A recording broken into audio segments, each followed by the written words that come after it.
I'd like to start with the educational spaces. Educational spaces, as in college and university campuses, we hope to open around July.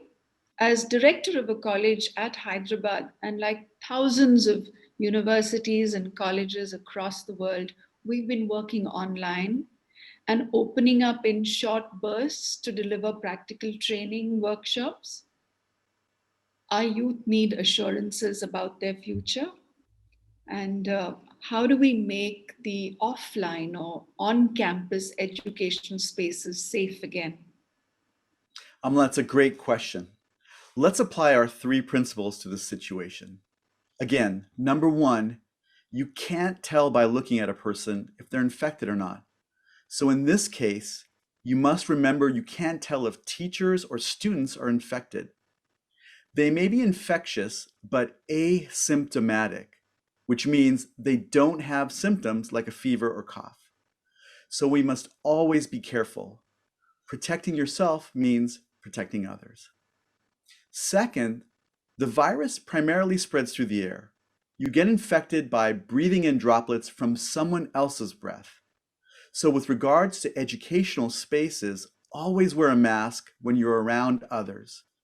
Consider holding class outdoors if possible to reduce the risk of transmission. If you are indoors, ensure that there's adequate ventilation or air filtration in that indoor space. And then finally, stay at least 3 feet apart and spread out further if possible.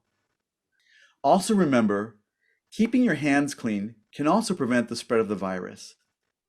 Be sure to know where you can find soap and water, or keep hand sanitizer with you so you can use it when you need it. Most importantly, don't come to class if you're feeling sick. Dr. Mahadevan, you said 3 feet apart. Here we've been told that 6 feet is necessary. Can you tell me a little more about that?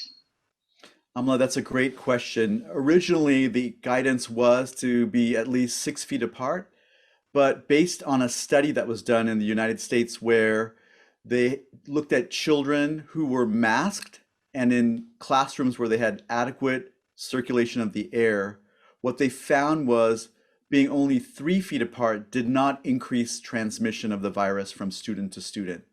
So ideally, if you can afford or have the room to allow students to be 6 feet apart, that would be best. But if you are only 3 feet apart because you don't have the room, that's okay also. Thank you for clarifying that. Here I can say that we've also been following the protocol of insisting on gloves, masks, and visors when doing practical work or handling equipment.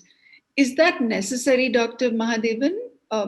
Faculty struggle to deliver instructions through a mask. So can they use a visor instead? Would that be enough? That's a great question, Amla. I truly believe that using masks and visors is definitely safer than not using them, especially if you're indoors. But it's important to keep in mind that a visor alone does not provide adequate protection from droplets in the air. You also have to wear a mask to protect yourself and protect others.